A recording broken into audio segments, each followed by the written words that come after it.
theyeshiva.net. Okay, we're holding Daf Kuf Amud Beis, 6 lines from the top. So Shmuel, Rabbi Yehuda said in the name of Shmuel that halacha is not like Rabbi Yehuda, the halacha is not like Rabbi Yossi, the halacha is Peiris, Mapa, or Mekadosh. That Erev Shabbos, or Erev Yom Tov, or even Erev Pesach, what do? I'm having a meal, and it comes sunset, Shkia, Shabbos comes, so I don't have to interrupt the meal, I don't have to bench, I don't have to leave the meal. I cover the bread, Peiris Mapa, I cover the bread with a napkin, with a cloth, I make Kiddush for Shabbos, or for Yom Tov, and I continue the Shabbos Dika, or Yom Tov Dika meal, Friday night, or Yom Tov night, and then when I finish the meal, I will bench. That's the idea of Peiris Mapa or Mekadosh that Shmuel introduced. In terms of the practicalities of Peiris Mapa Mekadosh, which could come up sometimes, especially Purim, if Purim is on Friday, or other times of the year. As we mentioned, people would make chasanas on Friday, and the Suda could continue. And the Suda continues, and it's Friday. You can even start the meal early, and it continues into Shabbos. So in terms of the practicalities of Peiris Mapa Mekadosh, it's just good to mention a few for Shabbos, yeah. One of the reasons they did it on Friday is because of the economical situation. You kill 2 birds with 1 stone. You anyway have to have a Shabbos meal. So you already combine the Shabbos meal with the Chasana meal. Shabbos is Friday. Yeah. Yeah, they did the chuppah before Shabbos, because you don't do Kiddush on Shabbos, right? We don't get married on Shabbos. You do it before Shabbos. And then the meal continued on Shabbos, Friday night. Whole meal. So you could start it Friday night, you could start it Friday. I'm just saying it was a practical situation. So what happens? You're having your meal Friday, it comes sunset. So it comes sunset. So what do you do now? You don't just say, let's continue eating. That's what Rabbi Yossi would say. But Shmuel says that you actually have to stop because the time of Kiddush came, and you have to make Kiddush. Once you make Kiddush, you could continue the meal, and the continuation of the meal is obviously the continuation of the Shabbos meal. It's a Shabbos meal that comes after Kiddush. And then we cover the bread with a mappa before we make Kiddush, and then after Kiddush, we take off the cloth. And as we explained, there's 2 ways of explaining this. One is you always cover the bread by Kiddush. Another reason is, especially in this case, you have to cover the bread by Kiddush. Why? To show that the bread, as though the bread was brought right now to the table, l'covered Shabbos. You just mentioned Shabbos and Kiddush, Mekadosh HaShabbos. So now you uncover the bread, representing the fact that the bread has now been ushered in, has been introduced into the table. Before that it was covered, it was invisible, representing that the bread was now l'covered Shabbos. So the meal is a Shabbos dika meal. The important thing to remember is, and I'm quoting here from Hilchas Shabbos, Siman Reish Ayin Aleph, where these halachas are discussed. Here's in the Shulchan Aruch Harav. He says, you don't make Beire Pri Hagafen on this Kiddush cup. That's very interesting. So when you're making Kiddush, you skip right away to the blessing, Asher Kedeshanu b'mitzvayso v'ratzon banu, Mekadosh Shabbos, you don't make Beire Pri Hagafen. Why? Because if you were drinking wine already previously on Friday, so then all the wine of that meal is already included in the original Beire Pri Hagafen. So therefore, the wine that you're going to drink after Kiddush, you already made Beire Pri Hagafen on it. It's all part of the same meal. So you don't make a second Hagafen when you make Kiddush. This is a Kiddush that you're going to make without a Beire Pri Hagafen. And then when you continue drinking after Kiddush, right, you're continuing the meal, again, you don't make Beire Pri Hagafen because the original, we're talking about if you drank wine in the beginning of the meal. If you didn't, then of course you have to make Beire Pri Hagafen on the Kiddush. But we're talking about if you already drank wine Friday afternoon during the meal, you don't make a Beire Pri Hagafen when you're being Peiris Mapa Mekadosh. The same is true if you make Kiddush on bread. Sometimes a person doesn't have wine, so you could make Kiddush on challah, right? Again, you're not going to make Hamoitzi Lechem in Haaretz because You already were eating bread before that, so you're not going to make a bracha Monsey lechem menorah. You've been eating bread. Now you're just making Kiddush on bread. So you just make the bracha of Kiddush. On a hatova hametiv, would you insert it in that second level of Kiddush, even though you're not making... Hatova hametiv you could make at any point of the meal if they bring out a new, better type of wine. Saying, according to this paradigm here, where you're leaving out Brei Pri Agafen and you're making the second, the bracha of Kiddush, yeah. You could make a hatova hametiv in the middle of that, in place, in lieu of a Brei Pri Agafen. I don't think that's where you do it, no. So you'd have to make a... Yeah. Hatova hametiv would be a separate bracha. Right, nothing to do with Kiddush. That's just sitting, and they bring wine, and more wine creates more simcha, so there's the bracha of Hatova hametiv. An interesting machlokes did come out between the poskim if, after I make Kiddush, Peiris Mappa, I now uncover the bread and I want to continue eating bread. So there was a machlokes haposkim if now you have to make a second hamaitzi. In Shulchan Aruch there's two opinions. In Torah and Shulchan Aruch there's two opinions. There's the opinion which originates in the opinion of the Rif, who says that you have to make a new hamaitzi on the bread after Kiddush, because during Kiddush you couldn't eat the bread. You weren't allowed to eat. The moment Kiddush came, you weren't allowed to eat. So this is called a hefsek. So therefore now you have to make a new hamaitzi after Kiddush. That is one opinion. You don't have to wash your hands, as long as your hands are good, they're clean, but you make a new hamaitzi. For that, if you had to go use the restroom in between, then it's the same thing, because at that moment you couldn't eat the bread. You could have, you just didn't want to. When you go to the restroom, you don't have to make a new hamaitzi. You just have to wash your hands after you come out of the restroom. You have to wash your hands. You just didn't want to, but you could. Here, you're not allowed to. You understand? You're not allowed to, Pasha. You weren't forced halachically to go, huh? This area is called a hefsek mappa. Is that what we're talking about here? We're talking about a hefsek because of a hefsek mappa, the result in a new Monsey according to the Rif. Yeah, because right now, the moment Shkia comes, you're not allowed to eat till you make Kiddush. Thank you so much. You're not allowed to make Kiddush. You're not allowed to eat till you make Kiddush, right? So the eating is forbidden now. And while you're making Kiddush, you can't eat, obviously. You can't eat and speak at the same time.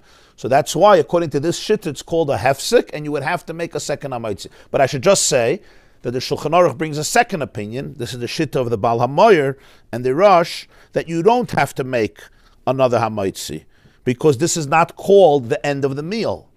Because when you're making Kiddush, what you're doing is you're thinking that you want to continue the meal, right? You want to continue the meal, you would eat. You're just making Kiddush in order to be able to eat. So that's why they hold, just like if you daven in the middle, you don't have to make a new hamaitzi. The Kiddush would be like davening, and you don't have to make a new hamaitzi.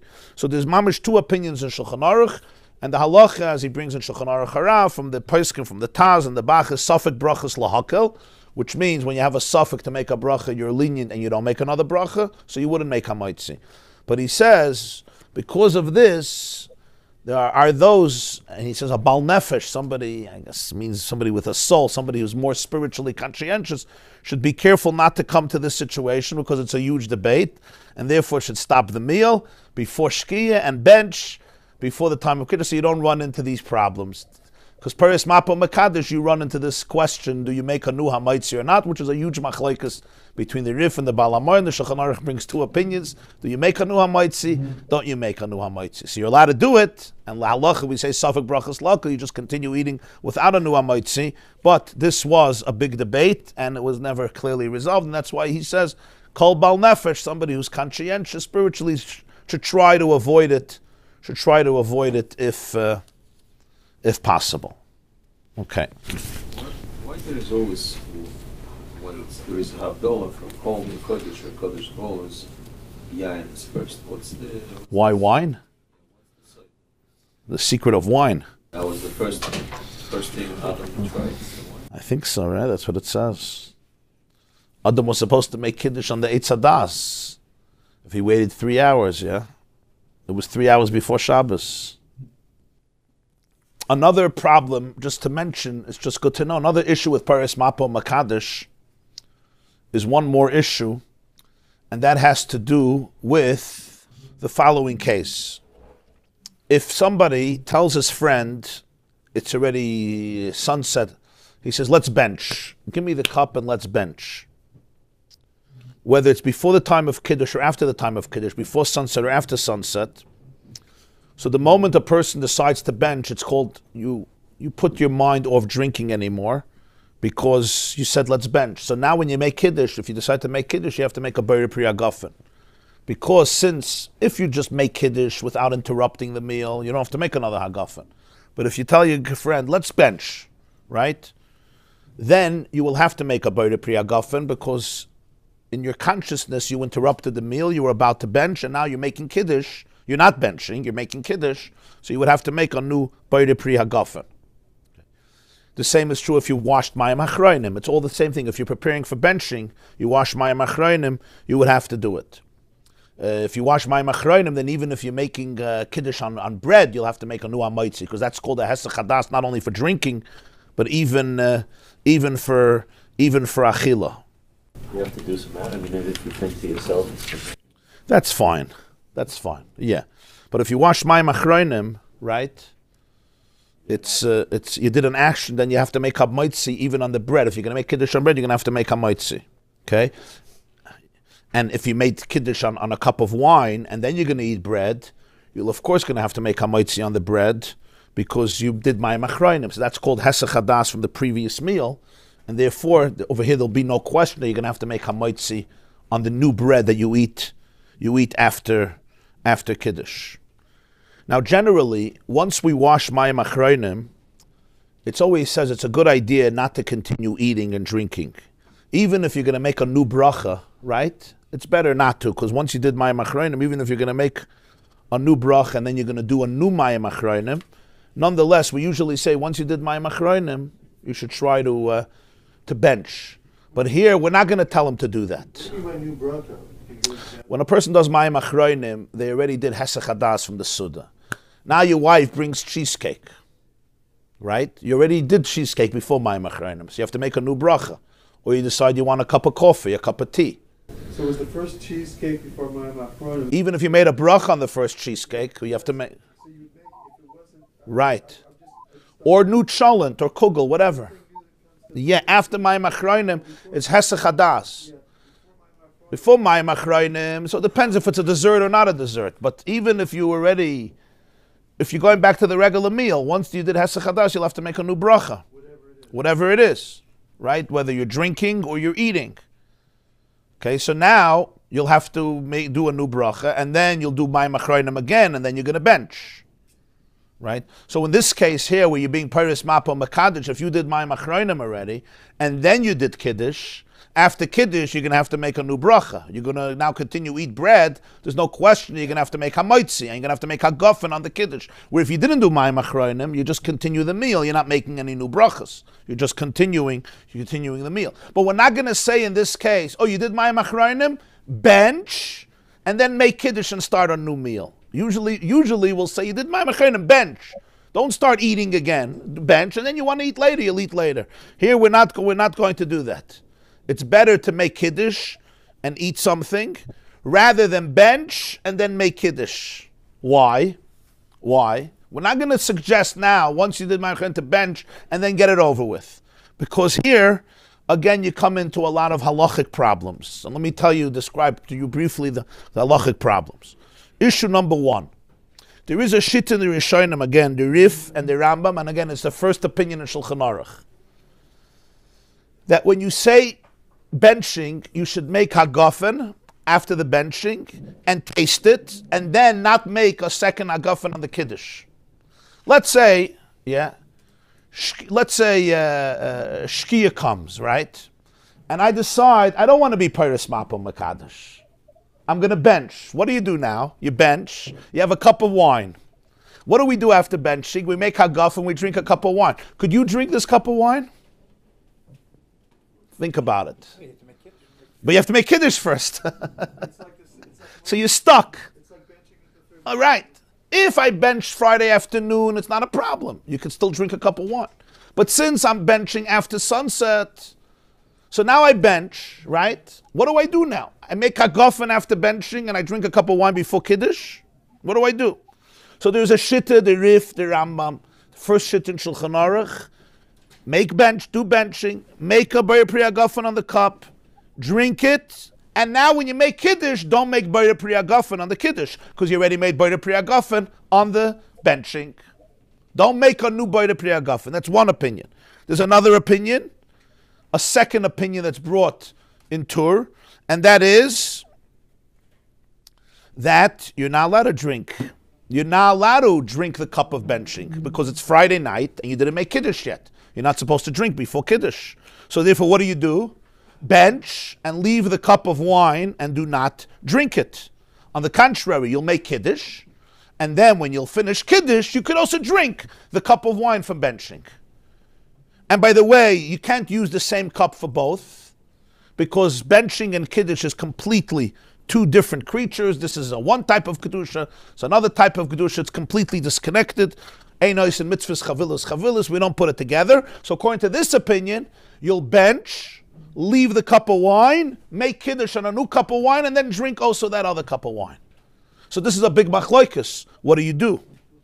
Okay? So that's why once you do Mayim Achrayim, usually we'll say, just bench, don't eat. But in this case, we're going to say, no, don't bench, because you're going to get into a big problem. Here again. So just like we had a machlokes about Hamaitzi, we have a machlokes with benching after Shkia. What do you do with the benching? Do you make hagafen and drink the wine? Don't you make hagafen and drink the wine? Is it the right thing? If you're allowed to, then you have to. If you're not allowed to, then of course you're not allowed to. So that's going to be another problem, which you will all avoid if you just make Kiddush in the middle of the meal, and then your benching will be later, and of course you'll be able to drink wine after the benching. Do you run into the same problem with Abel? Because you're not supposed to eat and drink generally, maybe the water, before Abel. So now you've benched for Shalashudas, let's say, on a case. Do you run into the same problem? Yeah, you do, yeah. You can't drink twice. Right. So you have to wait. Yeah, exactly the same issue.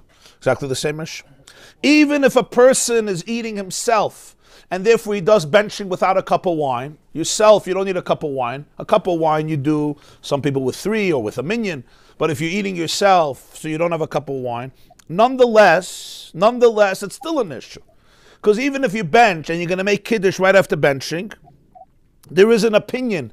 The Ramah brings in Shulchan Aruch the opinion of the Rosh that you're not yotzeh unless you start eating, you continue eating right away, because the Kiddush has to be right before the Suda Shabbos. Okay? So the benching was a bracha she'eina tzricha.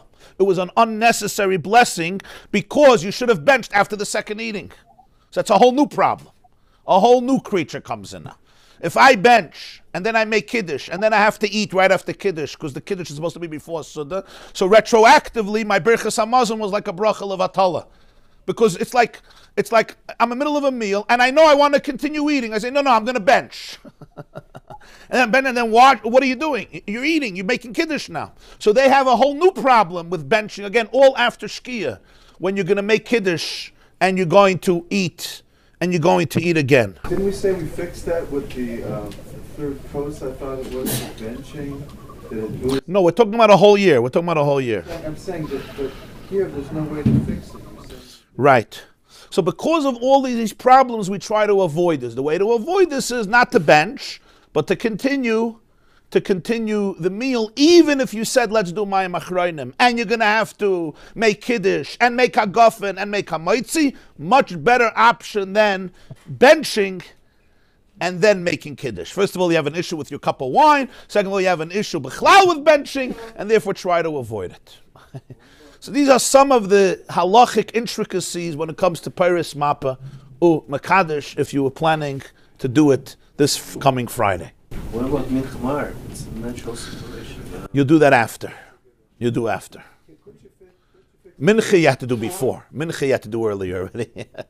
Mincha you had to, hopefully you did before your meal or middle of your meal. Would you fix that problem just by waiting? The problem of I've benched, now I have to make Kiddush, and now I can't bench a second time. You're right, you could. But this guy wants to continue the meal. How much is the shear that I have to wait?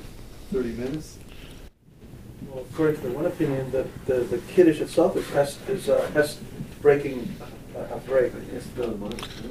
Just making the Kiddush itself. No, Mincha you have to daven before Shkia. Mind if you could daven later. Why don't you Why don't we? You could, but you don't have to. We do usually Ma'ariv and then Kiddush, but this guy started before Ma'ariv, so he could continue. We don't tell him you have to interrupt your meal. You could continue. Generally, when you start something at a time that's permissible, you don't have to interrupt it for the sake of a mitzvah if you'll still have time to do the mitzvah. You can't go till after midnight because you have to do Ma'ariv, but we're not talking about midnight. Do you understand what I'm saying? You said before. There are a few exceptions, like Dikas Chametz, a few things, but generally when you start something in a time that's permissible, you didn't violate any halacha, and you continue it, and you're not going to transgress the other mitzvah, you still have time to daven Ma'ariv, it's fine. You said before it's a question on the first benching.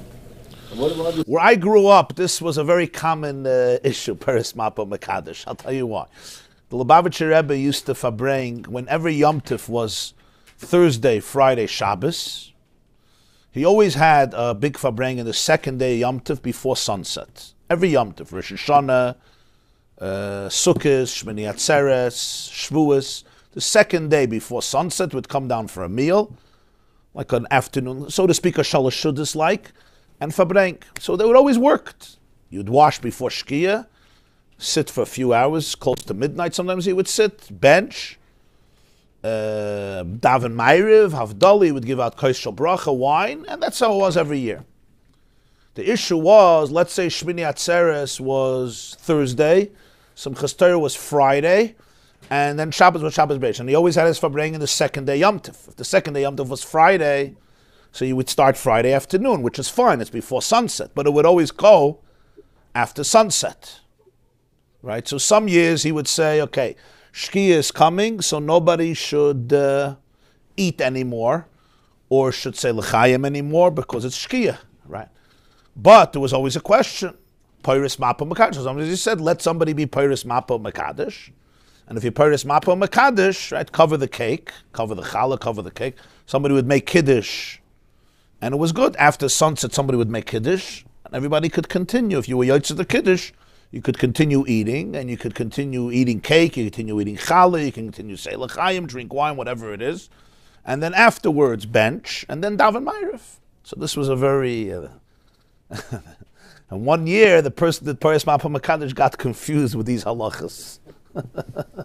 So I remember the next time around, the Rebbe said, last time there were confusions, let's just stay away from it, and everybody should just stop eating by sunset. So when I grew up, this was a very practical halacha. Whenever Yom Tov came out, second day, Yom Tov came out on Friday, the issue of Paris Mapa Mekadesh came up because of the Rebbe's Fabrengens in the afternoon before sunset. Stop. Bring it last still? It would last, but without eating. If there was no Paris Mapa Mekadesh, Sometimes it would still go long. yeah, it would go long. It would go long. And people would go home and eat their sugar. Right? No, then was Ma'ariv. Then you had to have a Ma'ariv, and then there was another meal. Yeah, the Fabrenga wasn't a big meal. It was a little, it was just some food. This wasn't. They would wash, yeah.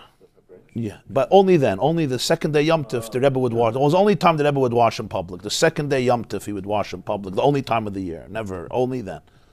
So this came up always. So benching, you could bench later, but could you eat? Could you continue eating? Without Kiddush, you can't continue. Rabbi Yossi would say just continue eating. But the halacha is like Shmuel, that Paris Mapa Mekadesh. Yes. When you do Paris Mapa Mekadesh and you bench, of course you have to do a Shabbos dika benching, because the benching is not only for the weekday meal, it's also for the Shabbos meal. So you have to put in Ritzeh, Yalav Yavai. So you do Yalav Yavai. Of course. Yeah, you have to do Yalav Yavai. If it's Shabbos, you have to do Ritzeh. Yeah. It becomes a Shabbos dika benching.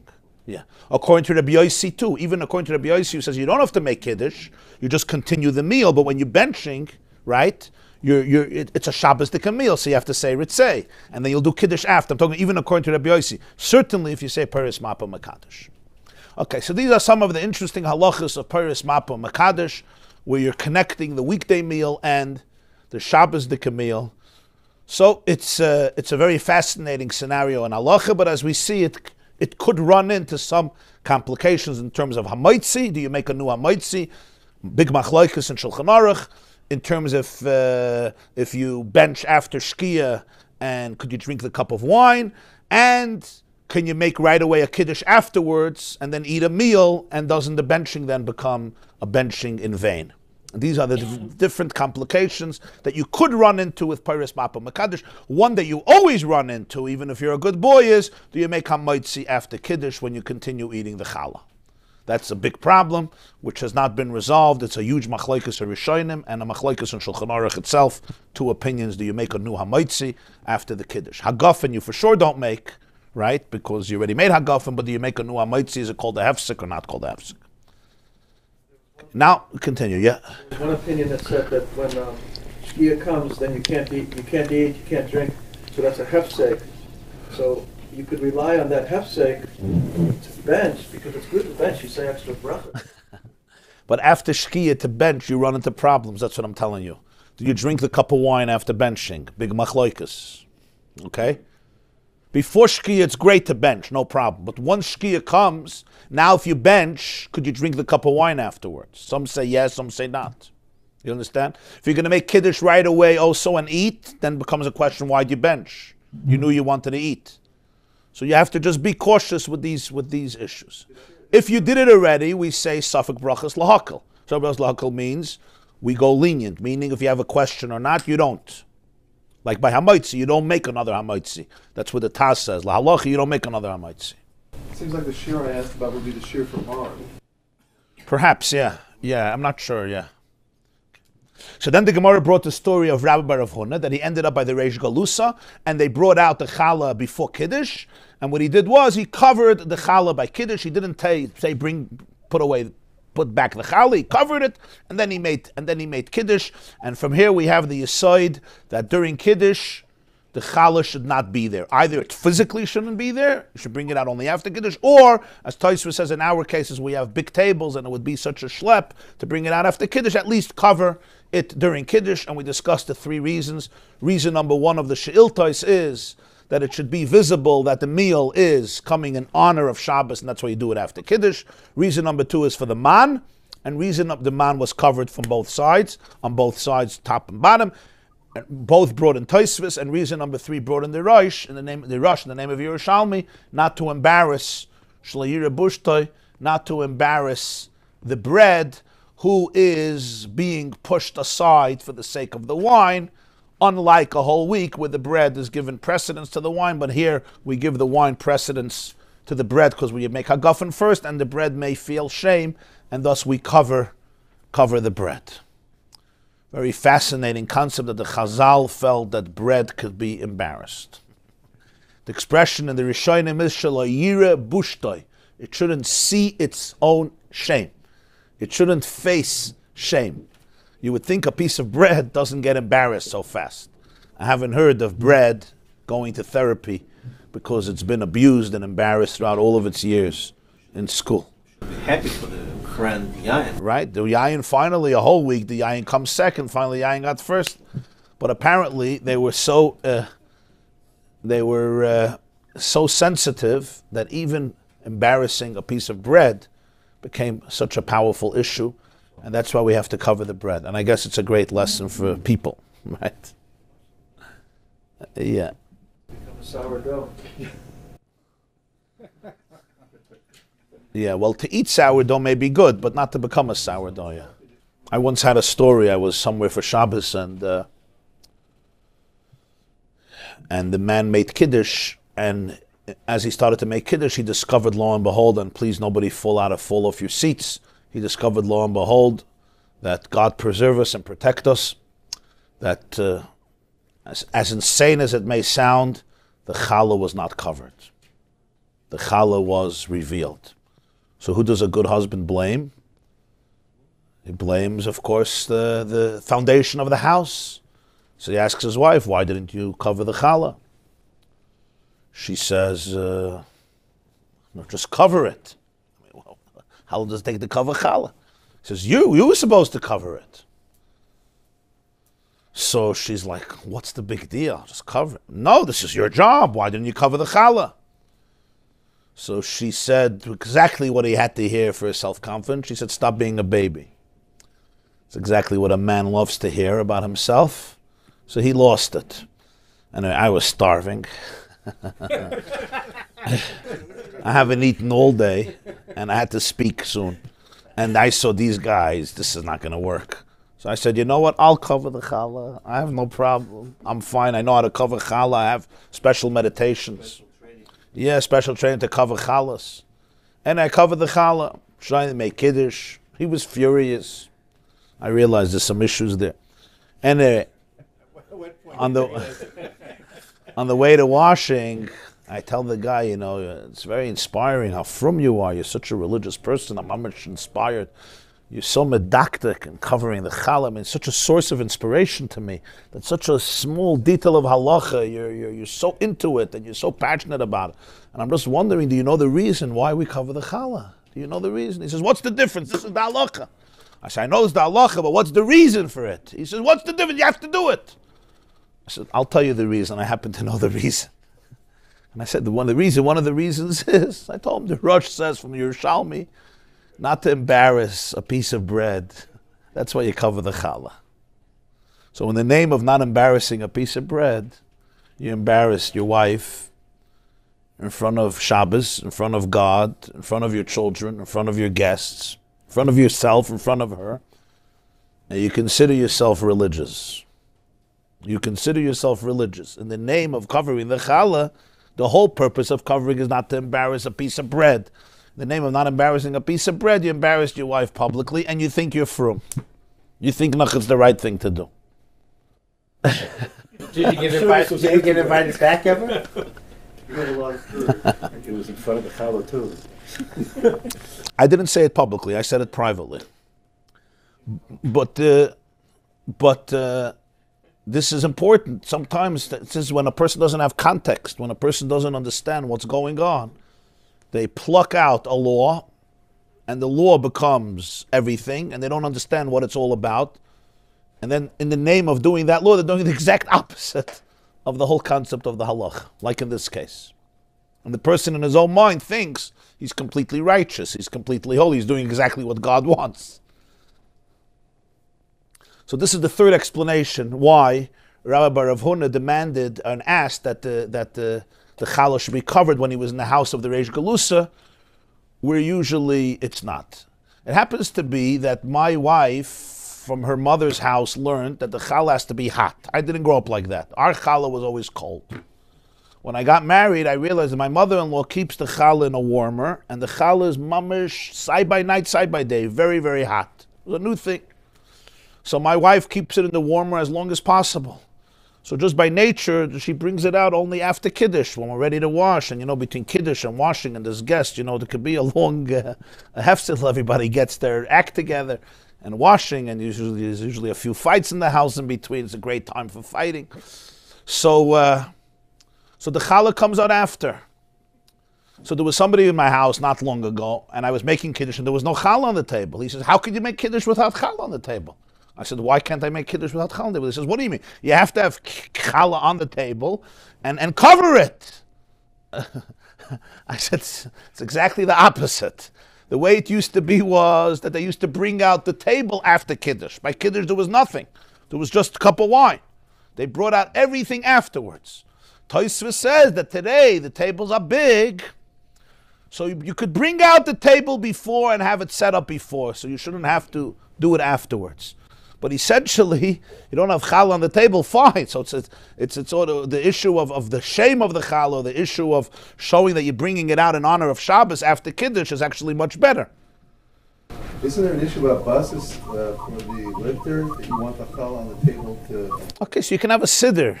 I'm saying it could be anything. Mitzat buses. Is that where he was coming from? No, he just thought that part of Kiddush, you have to have challah on the table. You don't have to have challah on the table for Kiddush.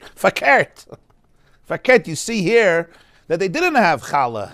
They brought the tables outside after Kiddush. Rabbi Bar Rav Huna saw that they didn't. They made a mistake. So he said, cover it. Those people that said you'd base challahs on the table at Kiddush in a certain... Okay, so the truth is that the second reason Tosfos gives for the man, here there's an inyan that the challah should be covered. The concept of the man is that there's man, and the man was covered from two sides. So here it would sound like there's an inyan that the challah should not just be out, but the challah should be covered. That's one, according to one reason that Tosfos gives. The other reason's not. So that could be taka svara. I'm saying, optimistic, I've heard that there was an inyan to have a certain number of challahs, not yeah, but more. Yeah, yeah. Not in a certain way. What is this? How does this apply here, or if it does at all? In other words, if there's a reason to have challah on the table because of man, and there is a secondary reason that, which is what I'm asking for clarification on, that there should be a certain number of challahs that are more than 2. It should be 12, in fact. What does that? What does that mean? Is there such an image? Yeah, some of the Kabbalists would do that, right? But the lechem haponim, every Shabbos in the Beis Hamikdash, the Kohanim used to eat lechem haponim. Lechem haponim is called a showbread on the table in the chamber, in the heichal, and it was 6 and 6. Yeah, there's a poem that people sing on Shabbos from the Arizal, Asader l'Sodoso. He says, "Igalel on taime de bisreisar name." Hashem should reveal to us the reason for the 12 loaves of bread. He asking, he's davening in the niggin. Yigalel on time, he should reveal to us the reason for the 12 loaves of bread. At the table when they made Kiddush. No, right. So yeah, it depends, yeah. So that's a minig by summit, but it's not halacha, you just need lechem mishnah. The way the Shulchan Aruch Harav puts it, again in Siman Reish Ayin Aleph, he says, the table has to be set before Shabbos. Miboid Yom. Like Tosfos brings it, that when you come home and the table is set, the good angels say good things. But it doesn't have to be in the place of the meal. You only bring out the table after Kiddush. So you should see that it was brought in honor of Shabbos. That's the She'iltos. And if you brought it out before Kiddush, you have to cover the bread as though it's not here till after Kiddush. And after Kiddush, you'll expose it and it'll look like it was just brought out for Shabbos. This was in the olden days when they all had small tables. Everybody had their own table. So it wasn't a big deal to take a break after Kiddush and bring out the tables because they were small. But now that the tables are big, and it's a big schlep to bring it after Kiddush because there'll be a big interruption between Kiddush and the meal, the minig is to bring the table before Kiddush, to set up the table before Kiddush, and to cover it during Kiddush till after Kiddush, whether you're making Kiddush on wine or bread. And you should also put a cloth under the bread, so it should be between 2 cloths. Zeichel Aman. Okay. Let's move on, yeah? Practical consideration. You have a bunch of guests. Yeah. Some of them are married spouses, and they all make, hamotzi over challah themselves. Now, somebody starts first. So you already made hamotzi now. Should you cover up all the challahs when he makes Kiddush, only by himself? You understand my question? Yeah, well, I sometimes do Shabbatones, and I'm in a hotel, right? And if I would wait till every challah is covered, I would still be starving now. You know what I mean? So he's only the person himself. Yeah. Well, let's think again about the 3 reasons. The reason that it should look like you're bringing out the food after Kiddush. So your challah is not relevant to me. It's about my challah. My food is brought out after Kiddush, right? I think. I'm not going to be eating your challah. Okay. In terms of the man, yeah, I'm commemorating the man. I don't have to mix into your challah. In terms of embarrassing your bread, who asked your bread to mix into my business and get embarrassed? My bread is getting embarrassed because he's here, but don't mix in and you won't get embarrassed. So I don't see it as an issue, but I don't know for sure. I mean, everybody's rushing to take. What are you going to start controlling every table in the hotel? I mean, yeah, I mean, if there's another piece of bread, I'll cover it. But I mean, to go to the other side of the table and start covering everybody's bread, I don't know. I never saw it. Maybe some people do it. Do you have a different table, or do you eat at one table? Everyone has their own tables. So you're going to go cover the bread on every single table, and even on your table. Sometimes it's a huge table. So I'm asking what the mitzvah is. I don't know. Yeah, very often I don't know. There's another misconception that people, when they make a motzi, they put the hands under the cover and say the motzi was while halas are covering.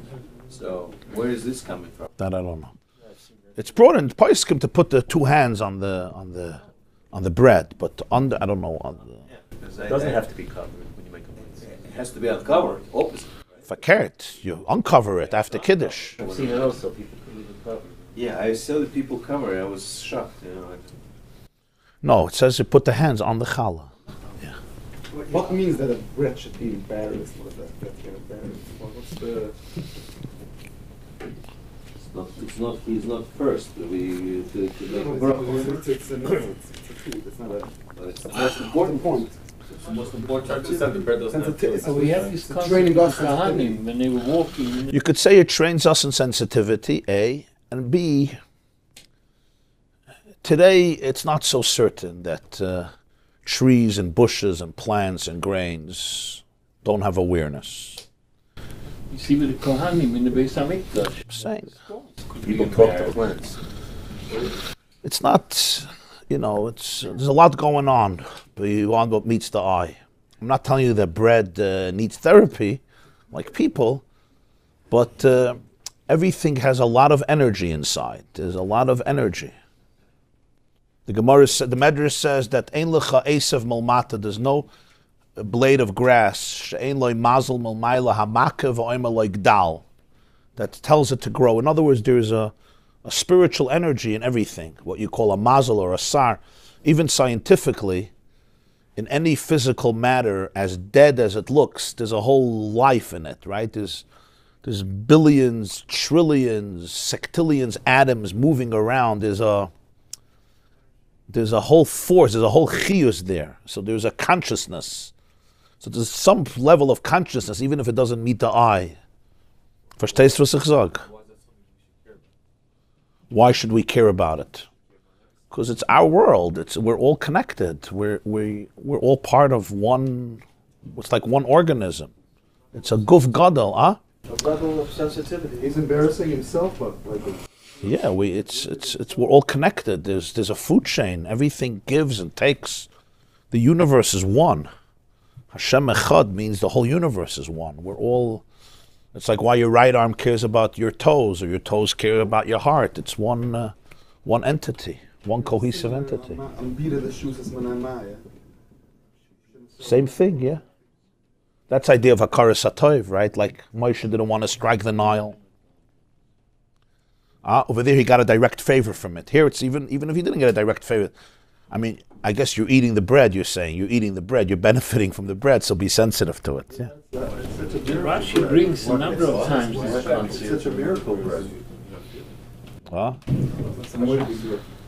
What? He brings this concept a number of times. Yeah. About the embarrassment. Yeah. Rashi says it about Avonim, right? About Loisala b'malas al mizbechi, yeah?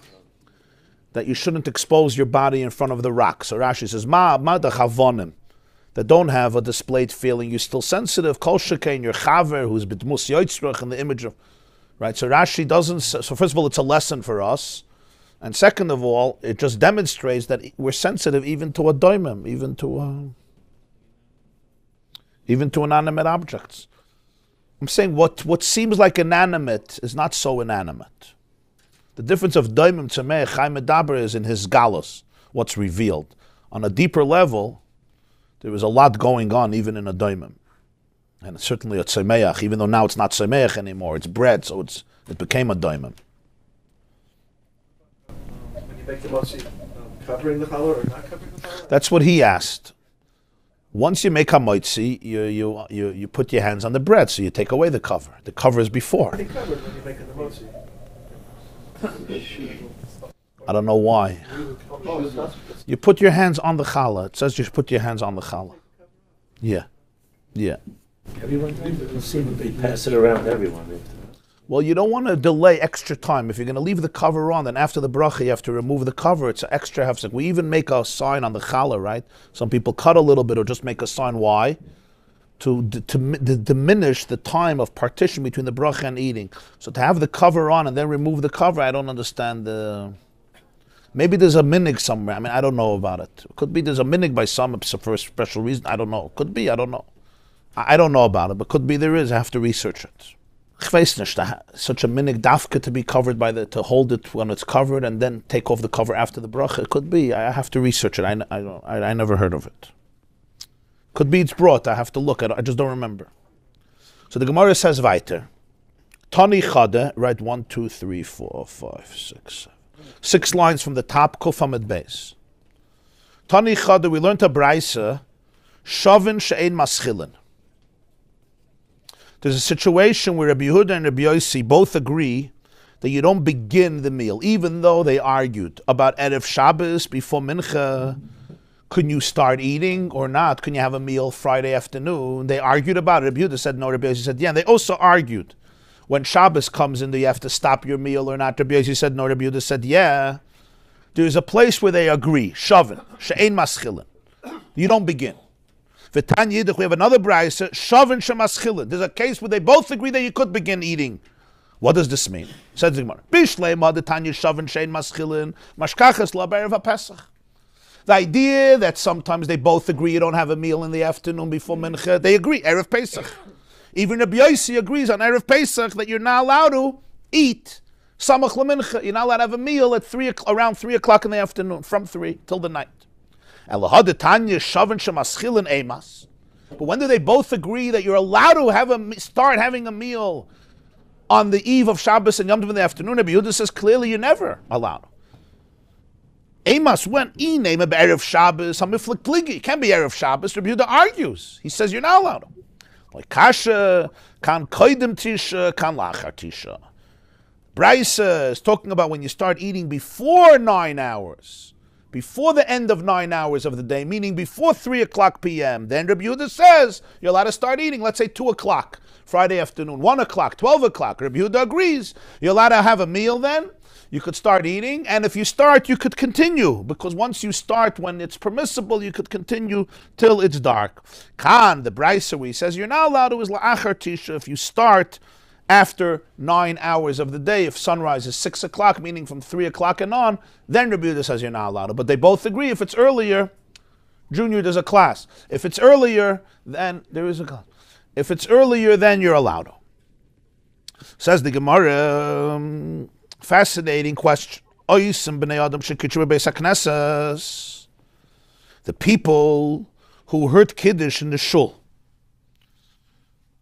The minig in the time of the Chazal was that the Shliach Tzibur, after Ma'ariv, Friday night, would make Kiddush in Shul.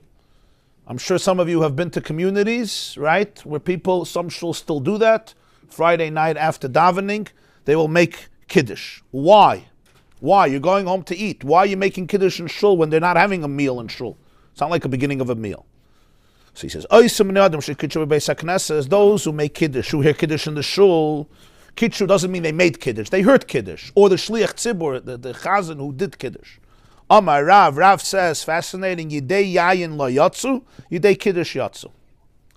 They did not fulfill the blessing over wine, but Kiddush they did fulfill. Meaning, when they come home and they want to drink wine, they have to make a Bar Priya Gafen. When you're sitting by your meal Friday night, and you make Kiddush, and you make Hagafen, right? Of course, you don't make Hagafen on any wine that you drink in the middle of the meal. In fact, even in the middle of the week, it's an interesting halacha, some people don't know it. If you drink wine at a meal, you say Hagafen, you don't make any bracha on any beverage throughout the meal, right? If somebody brings orange juice or Coca-Cola or water or whatever, once you make Hagafen, just like when you make Monsey, you don't make a bracha on bread, on other foods. When you make Hagafen, you don't make a bracha on other drinks. Certainly you don't make a bracha on wine. But that's only if you made Kiddush in the house. All the drinks afterwards are part of the Hagafen. Not only if you made Kiddush, even if you heard Kiddush, and you heard Bar Priya Gafen, that's good. You were Yotzei the bracha, and therefore you don't make another Hagafen on the wine. But Rav says if you heard Hagafen in the Shul, now you come home and you want to drink wine, you have to make a new bracha, but Kiddush Yatsu. But you don't have to make another Kiddush in your house. So even if you tasted from the wine in Shul, right, because generally speaking, the one who makes Kiddush tastes the wine, and then if possible, the best thing is he distributes wine, and everybody tastes wine. That's the way to do it. So usually if you would make Kiddush in your house, or taste Kiddush in your house, you wouldn't have to make another Agaf in the middle of the meal. And the reason is, why not? The reason is because since it's the common norm for people to drink wine in the middle of the meal, so therefore the bracha on the wine in the beginning of the meal included the wine throughout the entire meal. So it's a continuation of the first drink. Again, it's no difference if you yourself made hagafen or you were yotzei with the hagafen of the person who made Kiddush. That becomes irrelevant. Comes Rav and tells us this halach is only if you made Kiddush in the house or you heard Kiddush in the house. But if you heard Kiddush in Shul, even if you tasted the wine, since you left one place and you came to a new place, you came to your house, now that's considered a separation, a hefsek, an interruption of the first hagafen, which will not continue into your house because you, what's called shinui makam, which is going to be the next sugya, we're changing places, and therefore Rav says you have to make a new bracha on the wine, but you don't have to do a new Kiddush. The Kiddush, you're Yotze. So when I come home, I don't have to make Kiddush. I could right away wash, eat challah, and if I want to drink wine, I have to make a new hagafen. You had in mind that you were gonna. Even if you had in mind, I'm gonna drink more water. right, it's not going to work. We will explore that more in detail, but that's what Rav tells us. It's like Shabbos morning, you're going to shul, you make another. If you make Kiddush in Shul Shabbos morning, of course, anything that you drink in Shul, you don't have to make a bracha, whether it's wine or water. But when you come home, right, you don't have to make another Kiddush, right? But if you want to drink, you'll have to make a new hagafen or a new shahakal. Even Malcolm Suda, you make another. Okay, so we'll soon see about Makam Suda. We're talking now the opinion of Rav, who says you can hear Kiddush in Shul and not eat and come home, and you don't have to make Kiddush again. That's Rav's opinion. Not in this case. Generally, yeah, but not here. Not here. Halacha kirav, usually halacha kirav be'isura v'chishmol b'dinei. Usually when it comes to issues of halacha, in terms of ben adam lamakim, not civil cases. Civil cases are usually like Shmuel, but religious issues between man and God is usually like Rav, but not here. Shmuel Amar. Shmuel says, I'm sorry, I completely disagree with you. Rav Tainas, that you don't have to make another Kiddush, and it doesn't matter, according to Rav, if you made or not, even if you heard Kiddush, and even if you didn't drink from the Kiddush. If you heard Kiddush in Shul, even if you didn't drink, it's better to drink, but if you don't drink, you're still Yotze Kiddush, right? There's no obligation to be, it's good to taste from the Kiddush, but it's not an obligation, meaning at least somebody should taste, whether the drinker himself or somebody else. Okay, there's different views. The better if the drinker, not the drinker, the one who makes Kiddush himself. But even if you didn't taste, you come home, you don't have to make a new Kiddush because you heard Kiddush. Shmuel Amar, Af Yedei Kiddush Lo Yatzu. You weren't Yotze even Kiddush. Why? Shmuel holds, and this is a famous halacha, Kiddush has to be in the place of the meal.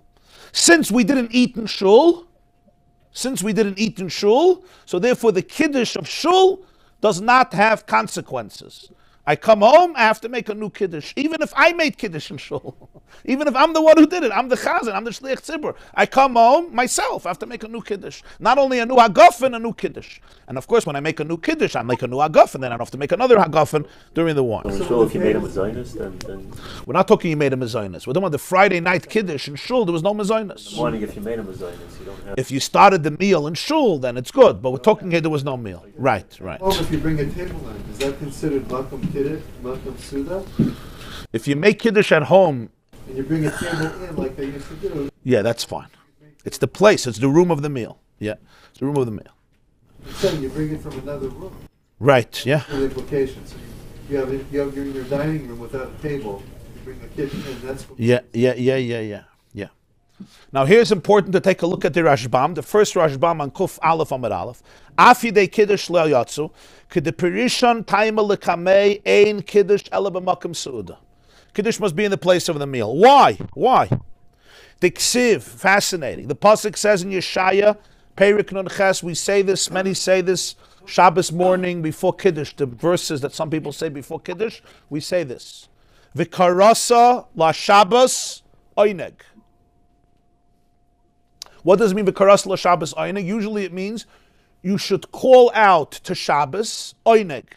You should declare Shabbos. You should turn Shabbos into a day of oineg, of pleasure, of delight, of ecstasy. So the Gemara understands b'makom she'ata koirei l'Shabbos keloymar kriya de kiddush sham tehei oineg. V'karasa l'Shabbos, in the place where you announce that it's Shabbos. When do you announce it's Shabbos? Kiddush. Right? Kiddush. That's when we announce it's Shabbos. Baruch atah Hashem mekadesh haShabbos. We declare that it's Shabbos in the world. V'karasa l'Shabbos, the place where you call out, you declare Shabbos oineg. That's the place where sham tehei oineg. That's where the place of oineg should be. In other words, the meal has to be in the place where Shabbos was declared, in the place of Kiddush. But if the karasa l'Shabbos was in Shul and the oineg is at home, it's not good. Because the oineg has to be in the place of the Kiddush. Oineg is the meal, that's delightful. So the place of oineg has to be in the place of Kriya de Shabbos. Umedrashu. And this is a drash of the Chazal, how we know that Kiddush has to be b'makom suda. Inami, there's another explanation, svarahi. Not medrash. Medrash means expounding a pasuk. Medrash means you take a verse and you explain it. You explain it. And sometimes you explain it not mamish in the literal interpretation, but the way it's written allows itself to be expounded. That's called drash. Or you could say it's a svara. What's the svara?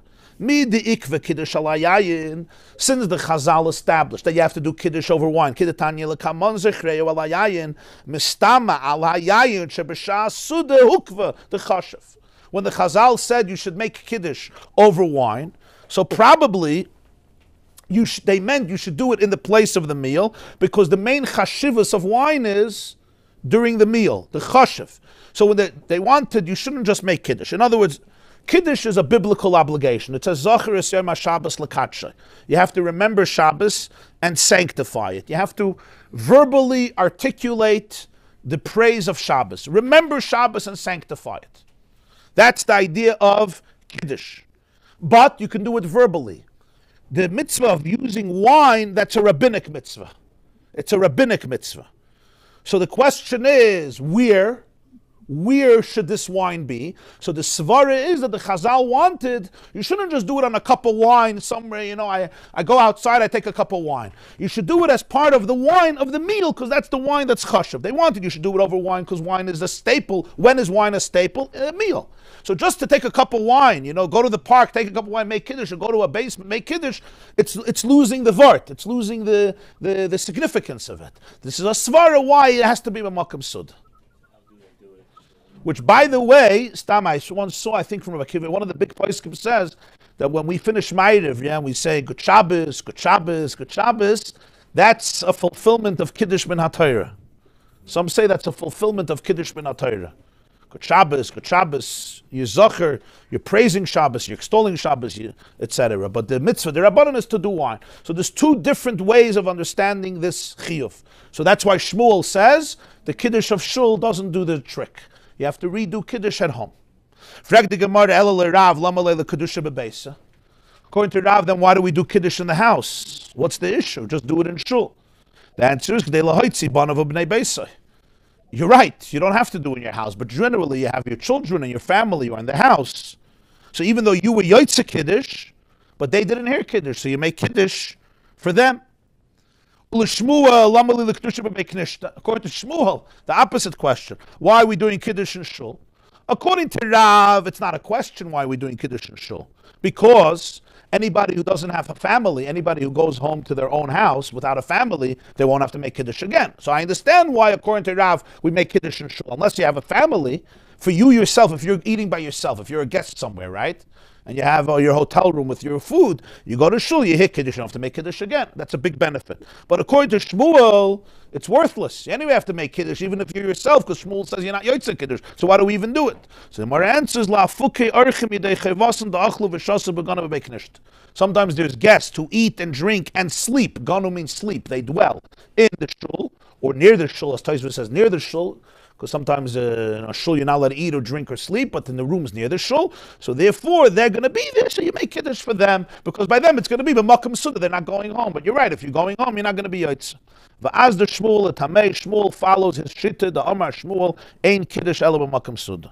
Shmuel used to say that kiddush is b'makom suda, there's no kiddush only in the place of a meal, and therefore if you made kiddush and you didn't have a meal in that place, you did not fulfill the mitzvah of Kiddush. That's the shit of Shmuel, ain't Kiddush ela b'makom suda, and that's why according to Shmuel, it's only for the guests in Shul who could be Yotze Kiddush. How would they There's not b'makom suda. Because they're eating in Shul. The achlu b'vei they eat in Shul, so what's the problem? They eat in Shul. Because they eat in Shul, it's fine. Okay. Lahalacha, most poskim follow Shmuel. We say ein kiddush ela b'makom suda, and that's why some of the Rishonim say that today, where rarely will you have guests who stay in Shul to eat, so there's nobody who's going to be yotze the mitzvah of Kiddush in Shul, because we hold like Shmuel, not like Rav. So they hold that to make Kiddush in Shul would be a bracha levatala. You're not allowed to make Kiddush in Shul. Because Shmuel held you're allowed to if there's guests who eat in Shul. But today it's a very rare thing that happens. So they hold that you're not allowed to make Kiddush in Shul. That's what Tosfos says. Rosh says you're not supposed to make Kiddush in Shul.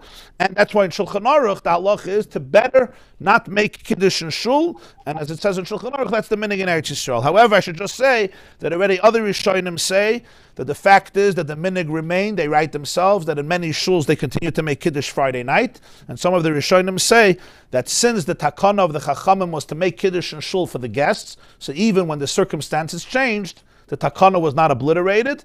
And that's why you will find shuls till today. Nobody stays in Shul to eat. Everybody runs out or walks out right after Kiddush.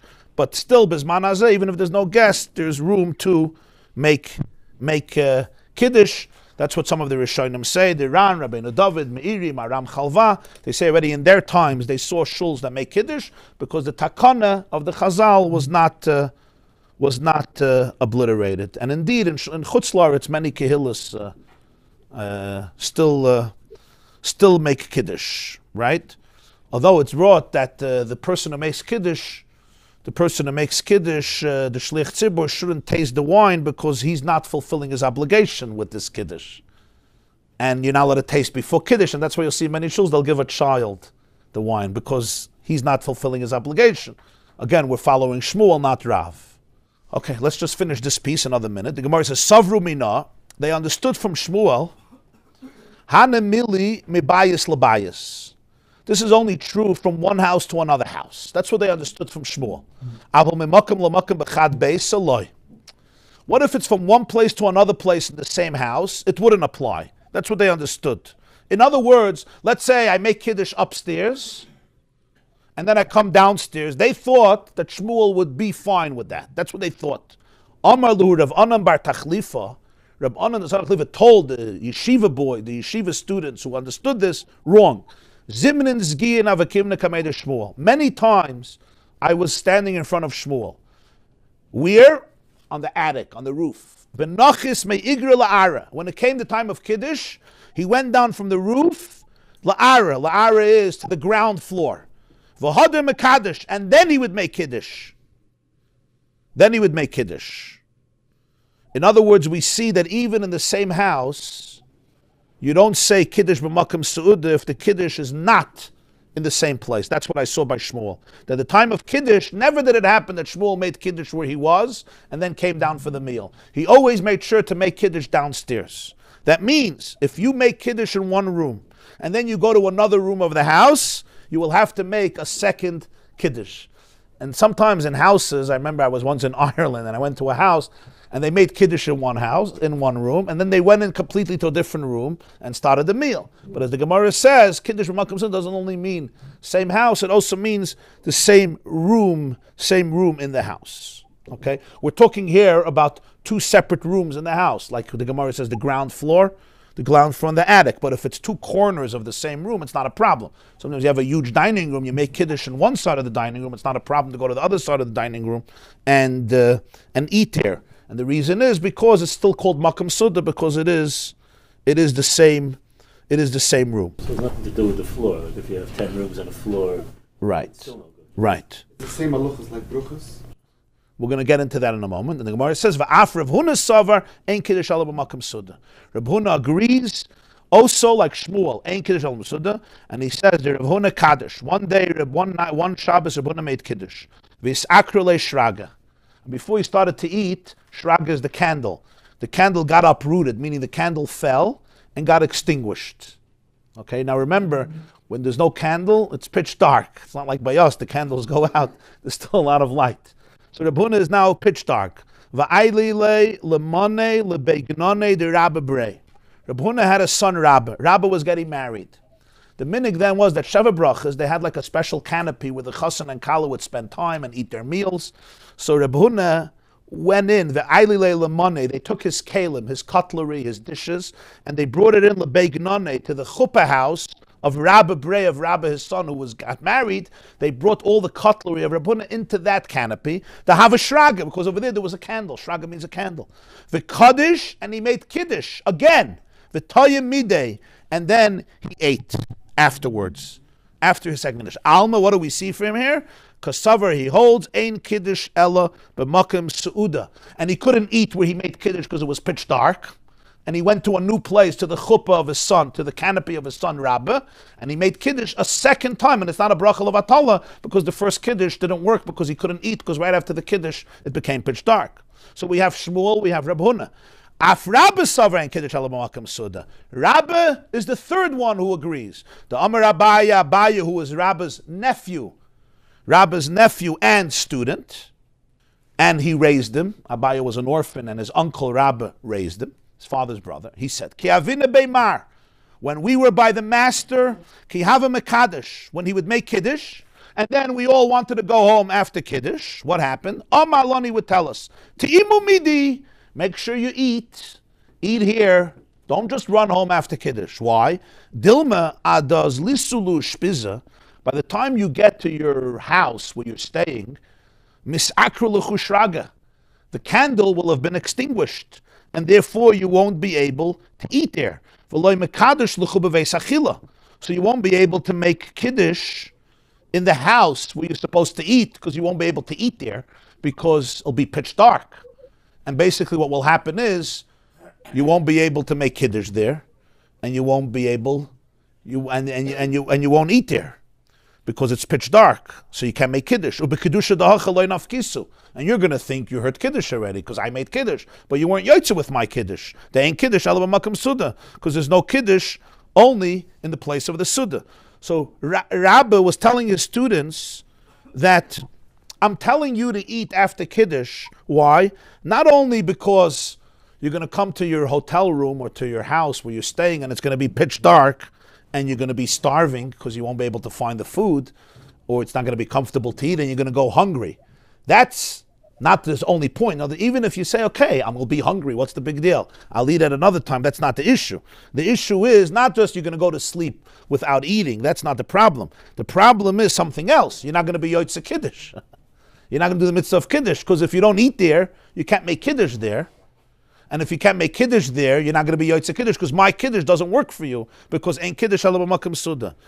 So that's why Rabbi gave them a good eitzah, not just an eitzah, but an obligation. You have to eat. Now, why was Rabbi so upset about them missing Kiddush and not missing the meal? They'll miss Kiddush, they'll also miss the meal. Why is he not upset about that, right? He should say you should eat here because it may be dark, that you won't be able to eat. You want to have Suda Shabbos, have Suda Shabbos here. Why is he focusing only on them missing Kiddush? And the answer is because Shalosh Shudas, you can be mashlim the next day. If you don't eat Friday night, you can eat an extra meal tomorrow, so I'm not worrying about that. But Kiddush you have to make. Kiddush you have to make by night and by day. So therefore, he was worried about Kiddush. Okay, let me finish with Avishnitz of art. The Imre Chaim. The Imre Chaim of Avishnitz. Is that Avishnitz? Rabbi Tzig is not here. The Imre Chaim of Avishnitz said a beautiful word on this Gemara, very geschmack of art. He said, what's Pshat Ein Kiddush ala b'makom Suda?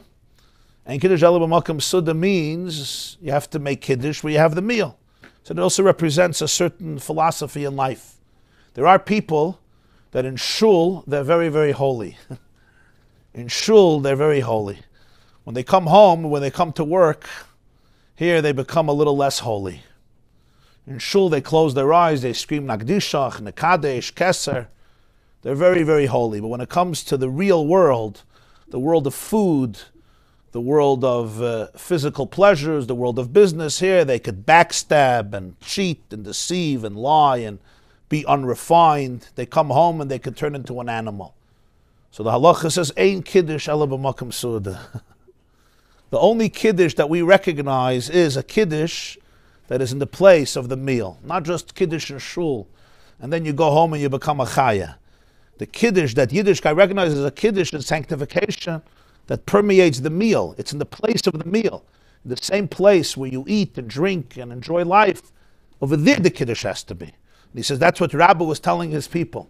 He was saying, don't just make Kiddush by me, and then you're going to go home. Because when you come home, what happens is the candle may be extinguished. The light, the inspiration may be extinguished. And you're going to lose your touch. You're going to become a different person. So make sure that when you make Kiddush, you eat by the Kiddush, so that the Kiddush should be able to inspire and elevate your physical life. Have a wonderful day. What about it's more of a Ravitch problem than in other places. What about on Sukkot? It's raining. You're making Kiddush in the Sukkot. The ladies are standing outside and to hear Kiddush. And then they go have a Sukkah. They also have an Achayas for Kiddush. Do they have the same Achayas for Kiddush Makom Sukkah? Is it an issue? The ladies also maybe take something in the Sukkah for Kiddush, or is it?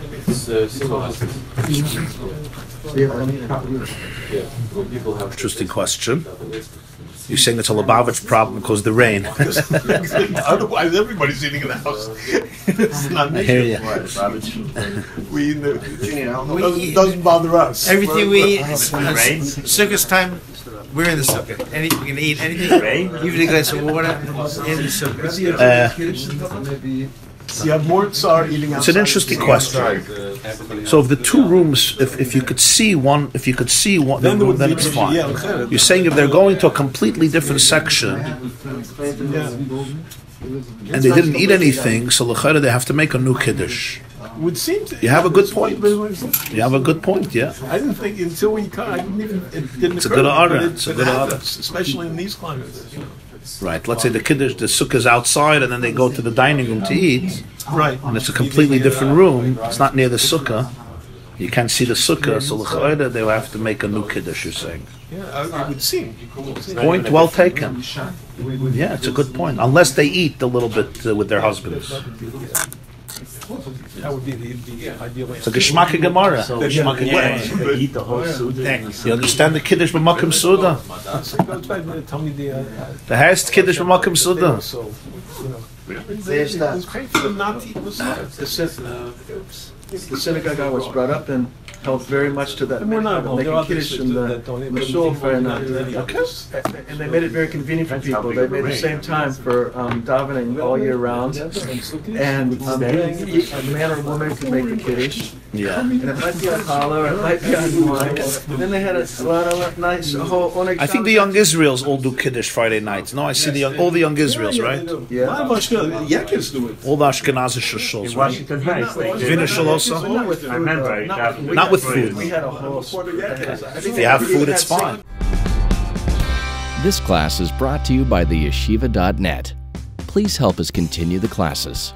Make even a small contribution at www.theyeshiva.net/donate.